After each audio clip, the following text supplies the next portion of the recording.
அனைவருக்கும் வணக்கம். என் லைஃப்பில் இந்த மாதிரி ஒரு பெயின்ஃபுல்லான ஒரு சுச்சுவேஷனை நான் ஃபேஸ் பண்ணதே கிடையாது. மனசு முழுக்க வலி வலி மட்டும்தான். இந்த சுற்றுப்பயணத்தில் என்னென்ன மக்கள் பார்க்க வராங்க, அதுக்கு ஒரே ஒரு காரணம் தான், அவங்க என் மேலே வச்சிருக்கிற அன்பும் பாசம்.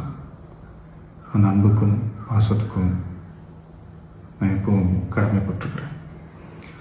அதனால தான் இந்த சுற்றுப்பயணத்தில் மற்ற எல்லா விஷயங்களையும் தாண்டி மக்களுடைய சேஃப்டி, அதில் எந்த காம்ப்ரமைஸும் பண்ணிடக்கூடாதுன்றதுக்காக தான் அது என் மனசில் ரொம்ப ஆழமாக இருக்கும் அந்த எண்ணம். அதனால தான் இந்த அரசியல் காரணங்கள் எல்லாத்தையும் தவிர்த்துட்டு ஒதுக்கி வச்சுட்டு மக்களுடைய சேஃப்டி மட்டும் மைண்டில் வச்சுக்கிட்டு அதுக்கான இடங்களை சூஸ் பண்ணுறது, அதுக்கான இடங்களை பார்த்து பெர்மிஷன் கேட்குறது, போலீஸ் டிபார்ட்மெண்ட்டில் அதை ரிக்வெஸ்ட் பண்ணி கேட்போம். ஆனால் நடக்கக்கூடாதது நடந்துருச்சு.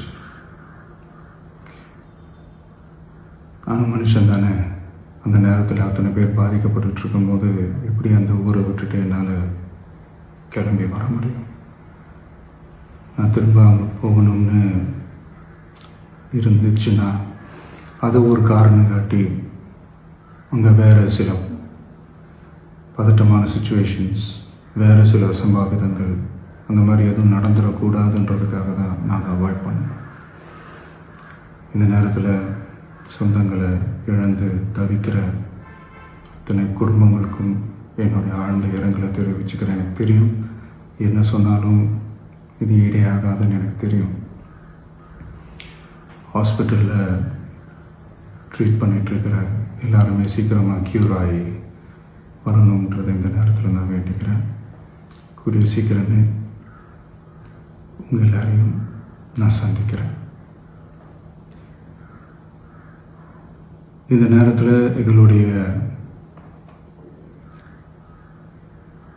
வலிகளை, எங்களுடைய நிலைமையை புரிஞ்சுக்கிட்டு எங்களுக்காக பேசின அரசியல் கட்சிகளை சார்ந்த நண்பர்கள், தலைவர்கள் அனைவருக்கும் என்னுடைய நன்றியை தெரிவிச்சுக்கிறேன்.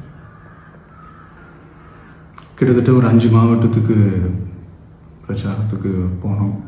இந்த மாதிரி எதுவுமே நடக்கல. ஆனால் கரூரில் மட்டும் ஏன் எப்படி நடக்குது, எப்படி நடக்குது? மக்களுக்கு எல்லா உண்மையும் தெரியும். மக்கள் எல்லாத்தையும் பார்த்துக்கிட்டு இருக்கிறாங்க. கரூரை சேர்ந்த அந்த மக்கள் அந்த உண்மையெல்லாம் வெளியில் சொல்லும்போது எனக்கு கடவுளே நேரில் வந்து இறங்கி அந்த உண்மைகள்லாம் சொல்கிற மாதிரி எனக்கு தோணுச்சு. சீக்கிரமே எல்லா உண்மைகளும் வெளியில் வரும்.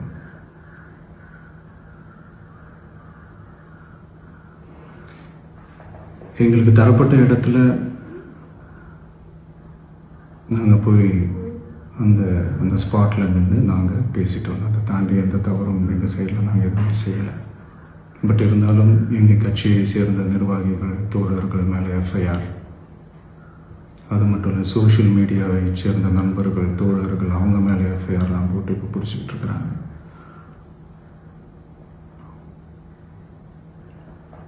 சிஎம் சார், உங்களுக்கு ஏதாவது இந்த பழி வாங்கணும் அப்படின்ற எண்ணம் ஏதாவது இருந்துச்சுன்னா என்ன வேணாலும் பண்ணுங்க.